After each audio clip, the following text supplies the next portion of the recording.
आकाशवाणी सादर करीत आहोत कार्यक्रम मतदाता जंक्शन. सुरतील लोक लोकांशी मतदातांशी बनेल तेव्हा लोकशाहीची सिस्टम मतदाता जुळत जातील तेव्हा बनतील नवे कनेक्शन मतदाता जंक्शन मतदाता जंक्शन मतदाता जंक्शन मतदाता जंक्शन.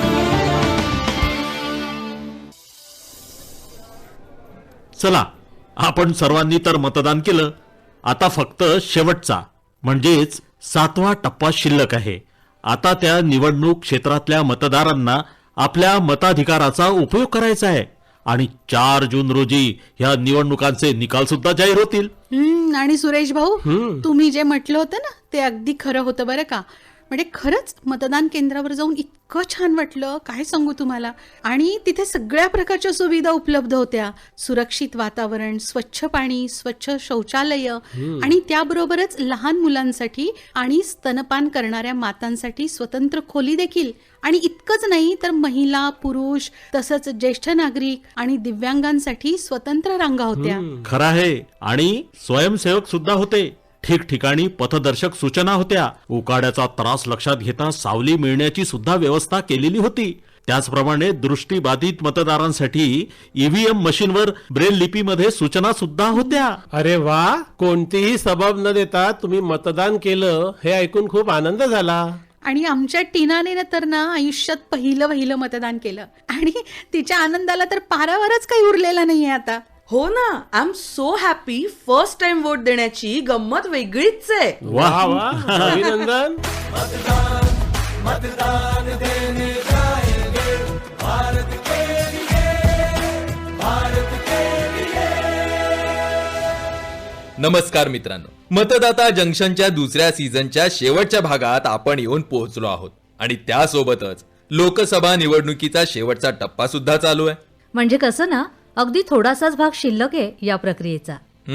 जे पाहिलं आणि ऐकलं त्यावरून एक गोष्ट नक्की की मतदान केंद्रावरची तयारी आणि सोयी सुविधा या सगळ्यामुळेच सर्व नागरिकांना साध्या आणि सोप्या पद्धतीनं मतदानाचा अनुभव मिळालाय.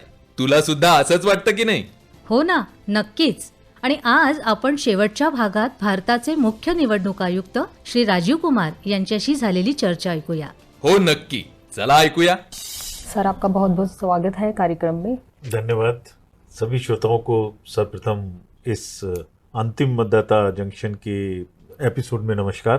सर, जैसे कि अब लोकसभा चुनाव 2024 के लिए बस अंतिम चरण रह गया है, तो विश्व के सबसे बड़े लोकतंत्र के ये जो लोकसभा चुनाव है, इसको कराने का जो आपका अनुभव रहा, उसके बारे में हम जानना चाहेंगे. आपने जो तजुर्बे के बारे में पूछा, तो आप जानते हैं कि भारत का जो चुनाव है, जो लोकतंत्र है, वो सबसे बड़ा है पूरे विश्व में. हम लोग 97 करोड़ वोटर्स हैं और लगभग 10 लाख मतदान केंद्र पे हम मतदान कराते हैं और कोशिश करते हैं कि 2 किलोमीटर के अंदर में कराएं ताकि हम पहुँचें और आपको ज़्यादा ना चलना पड़े. हमारा जो कमीशन है वो करीब करीब 800-900 लोगों का कमीशन है मात्र. और जब हम चुनाव कराने जाते हैं तो वो एकदम से अचानक से करीब करीब 1 से 1.5 करोड़ का बन जाता है. यानी इतने लोग हमारे पास डेपुटेशन में आ जाते हैं. सारी राज्य सरकार के सभी अधिकारी, कर्मचारी सब हमारे पास आ जाते हैं और सब मिलके काम करते हैं. पैरामिलिट्री फोर्सेस, पुलिस, सारे टीचर्स, हर व्यक्ति हमारे साथ आके और सीख के इस लोकतंत्र के त्यौहार को ग्राउंड पे पूरा करते हैं.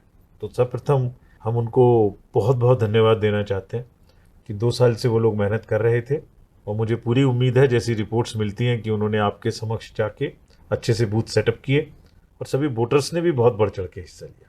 जो मुख्य तजुर्बा आता है, देखिए, वो ये है कि भारत एक विविधताओं का देश है और पूरे विश्व का सबसे ऊंचा जो पोलिंग स्टेशन है वो हिंदुस्तान में ही है, हिमाचल प्रदेश में. और इसी विविधता में गांव भी हैं, कस्बे भी हैं, शहर भी हैं, बड़े शहर भी हैं. तो ये एक ऐसा उत्सव है जो सबको बांधने का काम करता है. एक ही लाइन में वोट देने सब लोग खड़े होते हैं. क्या एहसास है वो, देखिए, पूरे एकता का एहसास है और सब अपने मन में अपनी विचारधारा, अपने मुद्दे लेके लाइन में खड़े होते हैं. चुपचाप सबको पता होता है कहाँ जाना है और अपने अपने मुद्दों पर वोट देते हैं. विश्व में ऐसा इतना शांति से, इस तरीके से कहीं नहीं होता। जब आयोग चुनाव को घोषणा करता है तो उसके बाद एमसीसी लग जाती है, और उसके बीच में जब कैंपेनिंग होती है, प्रचार होता है, तो सब में एक विद्युत का सा इलेक्ट्रीफाइंग एक मैसेज होता है। हर गांव में, हर पेड़ के नीचे, हर दुकान पर, चाय की दुकान पर, बस में, रेलवे में, आप सब लोग बातें करते हैं चुनावी मुद्दों की। और हमारा काम है कि आपको कहीं भी आप हो, आपको वोटर लिस्ट में शामिल करें और फिर आपको मौका दें कि आप अपने वोट को डाल सकें। जी सर, एकता की बात आपने कही, और आयोग ने भी हमेशा कहा है कि ये चुनाव जो है वो समावेशी और सुगम चुनाव होंगे। तो इस दिशा में जो काम हुआ है आयोग की तरफ से, वो हम जानना चाहेंगे। देखिए, समावेशी और सुगम और पारदर्शी, ये तीन हमारी जो हैं वो बहुत बड़ी मतलब हमारे पिलर्स हैं, आधार स्तंभ हैं ये तीनों। कैसे, मैं आपको बताता हूँ। देखिए, हम जो भी काम करते हैं चुनाव आयोग में, वो सब पब्लिक को, वोटर्स को, पॉलिटिकल पार्टीज को, उनके एजेंट्स को बताकर करते हैं। मीडिया ऑलमोस्ट हर समय हमारे साथ होता है। यानी हम ये चाहते हैं, हमारी एक धारणा है कि हमारे कार्य को हर व्यक्ति लगातार देखता रहे। देखता रहेंगे तो हम गलती नहीं कर सकते। इसके लिए पीछे क्या है, अगर इलेक्ट्रल रोल बनेगा तो गांव में पहले पता लगेगी सबको, प्रकाशन होगा, और हम पॉलिटिकल पार्टी को कॉपी देंगे उसकी कि भाई आपको कोई ऑब्जेक्शन है तो बता दीजिए। ऐसे ही कैंडिडेट है, नॉमिनेशन होगा, प्रचार होगा, वोटिंग मशीन कहाँ जानी है उसका एक रेंडमाइजेशन होता है, यानी अचानक से कहीं भेज दी जाती है, वो एक लॉटरी के सिस्टम से निकाल के। इसी तरीके से बूथ पे कौन जाएगा, ऐसा नहीं है कि आप फिक्स कर लें कि भाई उसी आदमी को उस बूथ पर भेज देंगे ना। ये एक अगेन कंप्यूटर के माध्यम से रैंडमाइजेशन होगा। फिर हर स्थान पे कब मशीन निकलेगी, कहाँ वापस आएगी। अच्छा, दूसरी बात, जिस दिन वोट पड़ जाएंगे शाम को, तो वो एजेंट्स वहाँ मौजूद हैं हर समय पे, उनको ये एक फॉर्म भर के दे दिया जाएगा, भाई आपके बूथ पर इतने वोट पड़े। तो अब वो घर लेके चले गए, उनके पास है, और काउंटिंग के दिन वो लेके आएंगे, कोई गड़बड़ नहीं कर सकता। ईवीएम उन्हीं के सामने में उठा के, उनके दस्तखत करा के सील पर लगाएंगे, उनके दस्तखत कराएंगे, उसको उठा के हम स्ट्रांग रूम में जमा कर देंगे और सिर्फ काउंटिंग के दिन खोलेंगे, उनके सामने खोलेंगे। तो ये एक तो हो गई पारदर्शिता। इसी के साथ है समावेशी और सुगम। तो पहले सुगम की बात करता हूँ। तो हम कोशिश करते हैं कि हर 2 किलोमीटर में एक बूथ बना दें। ऐसे बूथ हैं जहाँ 1, 2, 3 वोटर भी हैं, और हम हमारी पार्टीज 5-5, 4-4 किलोमीटर चल के उनका वोट लेने जाती हैं। तो सुगम बनाने के लिए हम सारा कार्य करते हैं। जब आप बूथ पे पहुँचें तो शामियाना लगा मिले, पानी मिले, वहाँ कोई पर्सन विद डिसेबिलिटी हैं उनके लिए रैंप मिले, कोई बुजुर्ग हैं उनके लिए आपको व्हील चेयर मिले। ये सब हम करते हैं। इसलिए करते हैं ताकि आपको सुगमता मिले। और समावेशी का जहाँ तक प्रश्न है, तो पूरा प्रयास यही है कि कोई भी वोटर ना तो रोल में एंट्री होने से छूटे और ना वोटिंग के समय में आने से छूटे। तो हमने एक नारा दिया हुआ है, no voter is to be left behind, यानी कोई भी मतदाता छूट ना जाए। तो कैसे हमने इसको किया, देखिए, जो हमारे बुजुर्ग हैं 85 वर्ष से ऊपर के, उनके तो हम घर तक जाके वोट लेकर आए। इसी प्रकार से जो हमारे पर्सन्स विद डिसेबिलिटीज़ थे, उनको भी अगर 40% से ज़्यादा की उनको विकलांगता थी तो उनके घर भी गए। और तजुर्बा ये रहा कि बहुत सारे लोग खुद से मतदान केंद्र पर आना चाहते रहे, बुजुर्ग भी और पीडब्ल्यूडी। उनको लगता है एक महोत्सव है, हम जाएंगे बूथ पर तो अपने कुछ लोगों से मिलेंगे, कुछ से बात करेंगे। तो ये भी एक बहुत ही मतलब अच्छा अनुभव था। तजुर्बा तो आप लोग बताएंगे कि आपको जो मैं बोल रहा हूँ वो ऐसा महसूस हुआ भी कि नहीं हुआ।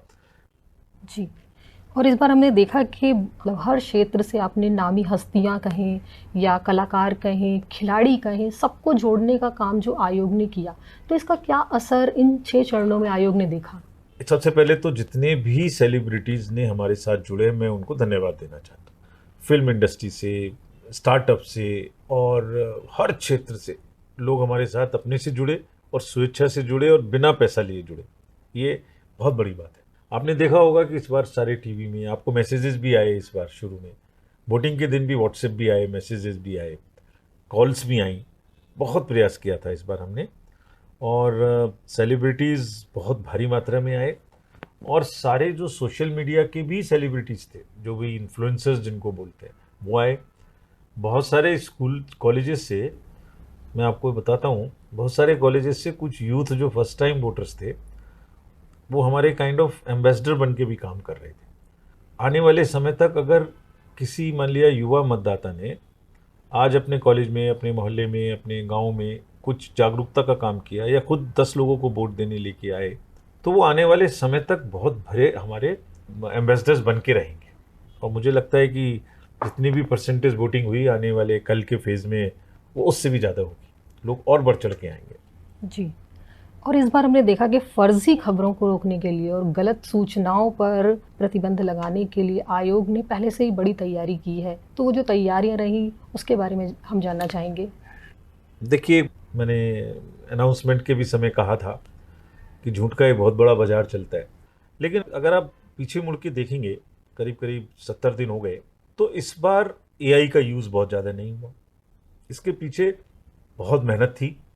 आप अवगत हैं, पूरे देश में चुनाव के दौरान अफवाहें फैलाई जाती हैं, तो हम उसको अपने प्रेस नोट के जरिए ठंडा करने की कोशिश करते हैं।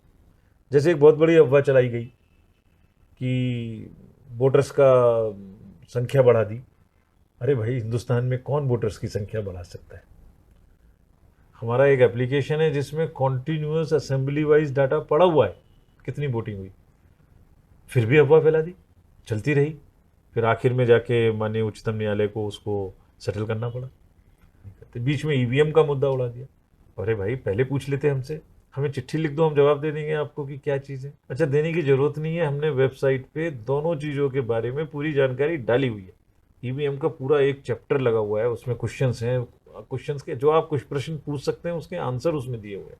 तो ये अफवाहों का माहौल होता है, एक वर्ग है जो अफवाहें फैलाता है, लेकिन हिंदुस्तान की जनता और वोटर इतना जागरूक है कि वो कभी इन चीज़ों से गुमराह नहीं होता। जी सर, अब लोकसभा चुनाव का बस अंतिम चरण रह गया है, जो इसका 7वां चरण है, तो हम जानना चाहेंगे कि आप क्या संदेश देना चाहेंगे देश के मतदाताओं को इस समय।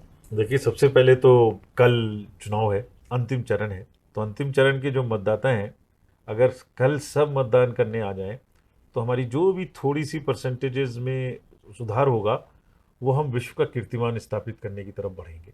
तो मेरी अपील है उनसे, हम पूरी कोशिश करेंगे कि गर्मी का समय है, हर जगह में पानी मिले, डॉक्टर रहें, ORS रहे, रैंप रहे, छाया रहे। बस आप एक बार आइए, जल्दी आ जाइए, थोड़ा थोड़ा शाम की तरफ आ जाइए, लेकिन आ जरूर जाइए। तो पहला तो मेरा उनसे यही गुजारिश है, अपील है, अनुरोध है, मनुहार है कि आ जरूर जाइए। अब ये समाप्ति की तरफ है, अब हम 4 तारीख को काउंटिंग करके आपको रिजल्ट देंगे। आगे भी चुनाव होने हैं, उसमें मिलते रहेंगे। और सभी वोटर्स को, सभी मतदाताओं को बहुत ही बहुत धन्यवाद, और ये आखिरी मतदाता जंक्शन का प्रोग्राम सुनने के लिए भी बहुत बहुत धन्यवाद। जी सर, आप आज आकाशवाणी के साथ जुड़े और हमारे श्रोताओं को इतनी अच्छी जानकारी दी, इसके लिए आपका बहुत बहुत धन्यवाद। धन्यवाद। मतदान देने जाएंगे भारत के लिए, भारत के लिए। संपूर्ण देशाला एकसंध ठेवण्यासाठी भारतीय निवडणूक आयोगानं कितीतरी प्रयत्न केलेले आहेत. अगदी बरोबर बोललात तुम्ही. तर मग या शेवटच्या टप्प्यातली निवडणूक इतर टप्प्यांसारखीच सफल होऊ देत. नागरिकांनी मतदान करण्यासाठी नक्की बाहेर पडा आणि निवडणूक पर्वाचा एक हिस्सा बनून चांगले नागरिक होण्याचे कर्तव्य बजावा. नक्की. आणि आजच्या या शेवटच्या भागात श्रोत्यांसाठी कोणताही प्रश्न नाहीये, हो ना? प्रश्न नसला तरी आज मागच्या भागातल्या आपल्या शेवटच्या विजेत्याचं नाव आपण जाहीर करूया की. हो, आणि मागच्या भागाच्या विजेत्याचं नाव आहे नामधारी कॉलनी, दिल्ली येथील संतोष कुमार. आणि योग्य उत्तर आहे 28 मार्च 1989. तुमचं खूप खूप अभिनंदन. भारतीय निवडणूक आयोगाकडून तुमचं प्रमाणपत्र आणि बक्षीस तुम्ही दिलेल्या पत्त्यावर लवकरच पाठवलं जाईल. तर मित्रांनो, हा प्रवास आता इथेच संपतोय. आपण मतदाता जंक्शनचे सर्व भाग निवडणूक आयोगाच्या YouTube चॅनल तसंच आकाशवाणीच्या YouTube चॅनलवर ऐकू शकता. या जागरूकता अभियानामध्ये तुमची भूमिका पार पाडत राहा. चला तर मग निवडणुकीच्या 7व्या टप्प्यात सर्व मतदारांनी आपलं मत देण्यासाठी नक्की बाहेर पडा. निवडणुकीचं पर्व आनंदानं साजरं करा. नमस्कार. सुटील लोक लोकांशी मतदातांशी बनेल तेव्हा लोकशाहीची सिस्टम, लोकशाहीची सिस्टम. मतदाता जुळत जातील तेव्हा बनतील नवे कनेक्शन, बनतील नवे कनेक्शन.